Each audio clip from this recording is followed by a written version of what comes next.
Good evening, everybody. It is Tuesday, March 21st, 2017, and I am happy to report that some of the weather in the Northeast is improving and it is finally warming up. Most of the snow has melted here in Maryland, and I'm really glad to see that. And the reason why I'm talking to you this evening is I'd like to have a discussion about salsa dancing and meeting women. My family is from the Caribbean. And when I was born, I think there was an expectation for me to be salsa dancing as soon as I exited the womb. It was really crazy. Growing up as a kid in high school and doing dances, there was always this expectation that I should just be a natural and be really, really great at it. And if I wasn't good, my dancing partners would be very disappointed with me. And then they proceed to ignore me, blow me off, and dance with somebody else. And I wasn't crazy about that. So, my family primarily spoke English in the house. I grew up in New York and New Jersey. And I was exposed to some of my culture via cooking and some of the music, but there never was a real effort on the part of my parents to really show me the heritage. We're mainly American. They were second generation, so it's all good. And one thing I always had in the back of my head was that I wasn't very good at dancing salsa. So I grew up, got out of high school, went in the military, did all that stuff, which if you've listened to the previous video, you probably already heard some of that stuff. So I won't go in too much detail about that. But in the time that I have been a single man and have pursued relationships with women, one thing I've always heard was, oh, you got to be able to be a good dancer. If you're a good dancer, then hey, you can get girls, no problems.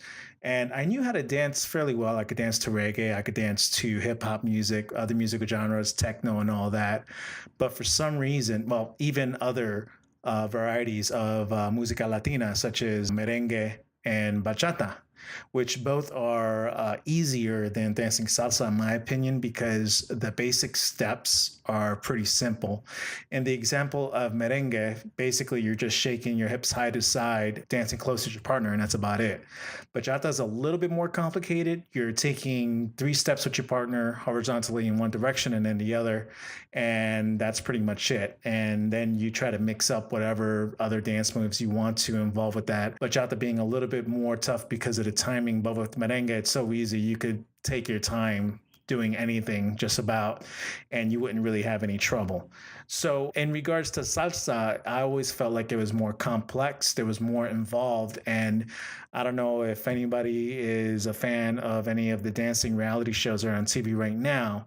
Watching some of these professional dancers on the floor going at it to salsa music is incredible. For some reason, compared to other genres of music that I see people dance to, there's something special about it. And that's one of the good things about it, is that not a lot of people can actually dance with that level of proficiency. And that's definitely me.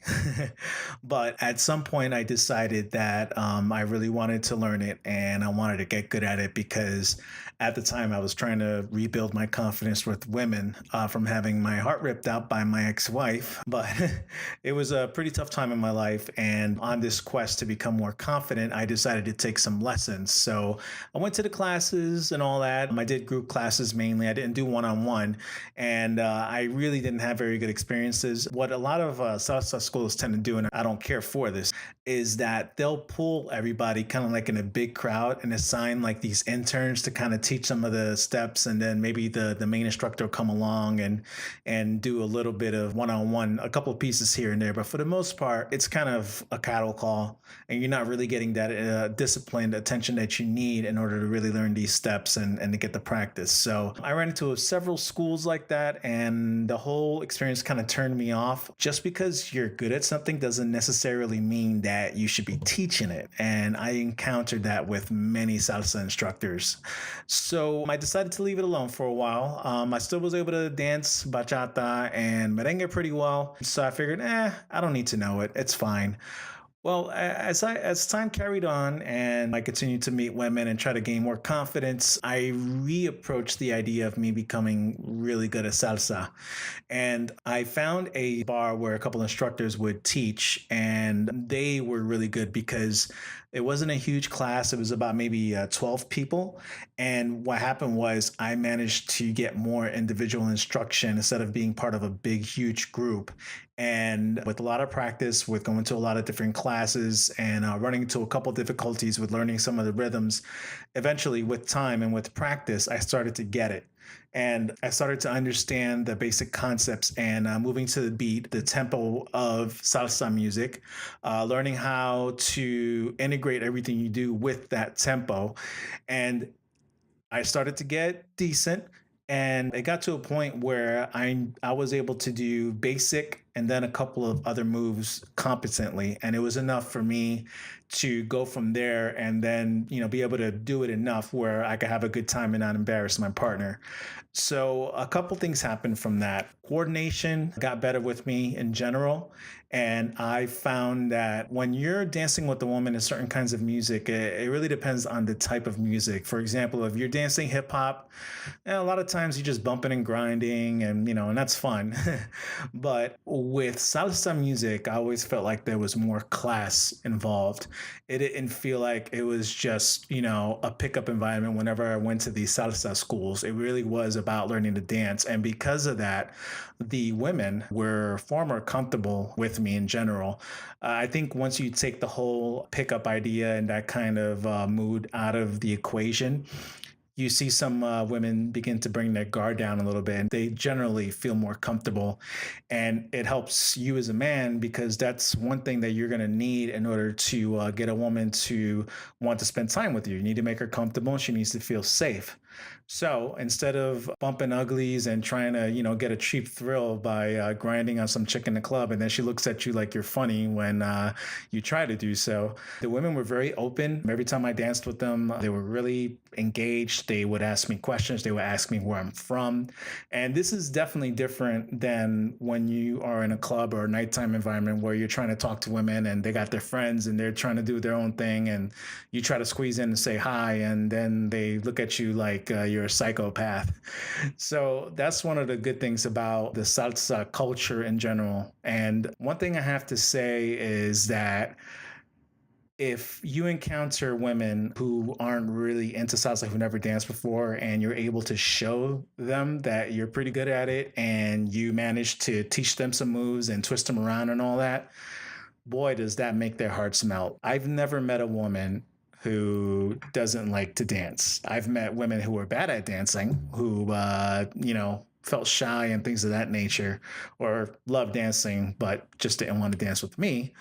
But I've never ran into a woman that did not enjoy dancing salsa. Every time I took them out to the dance floor and twirled them around and did some moves with them, they just laughed, and it just really really helped to bridge the gap and break the ice. Like I think it's the best icebreaker that I could think of if I'm in an environment where I'm trying to make some new friends and meet some new women, for sure. And I think that anybody who is considering learning to dance anything really should consider salsa music. It just puts you in a different category. If you ever spend time inside of a Latino club, usually it's a mix. They usually have bachata, they have cumbia, they have merengue, other genres, and then they'll mix in some salsa. And I'm talking about places that are just generic Latin clubs, not clubs that are specific to salsa. So, so what's funny is you'll see people dancing to merengue, and there'll be a big old crowd on the dance floor. But as soon as salsa starts coming on, I would say 80% of the men just run off of the dance floor because they don't want to, look like assholes when they try to dance this shit. And the women are left looking around for a partner. They're like, hey, what's going on here? I had a man just like 5 seconds ago. And then you see them and they're just waiting to get picked up, man. And if a woman observes you dancing with another woman and you're good, chances are she's probably just gonna pull you. Like I've literally been pulled onto the dance floor by women when salsa will come on, and I'm not really good. I mean, I'm average at best. I know basic and a couple other moves, and that's it. There really isn't a whole lot to my repertoire, but I know enough to show someone a good time. And, I do improv a lot in terms of my steps and what I do. And even if it doesn't work out great, as long as you keep your body loose and don't tighten up and try to make it perfect the first time, if you could just have a good time, chances are your partner will too.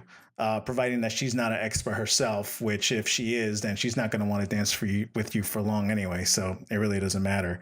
So if you're looking for a way to build your confidence with women and really just be in an environment where women are more open to being talked to and meeting someone new, I really recommend taking some salsa lessons, going to a class. Now, some nightclubs will sprinkle a free salsa class in there, or they might have an instructor do a couple of quick sets of some moves to learn.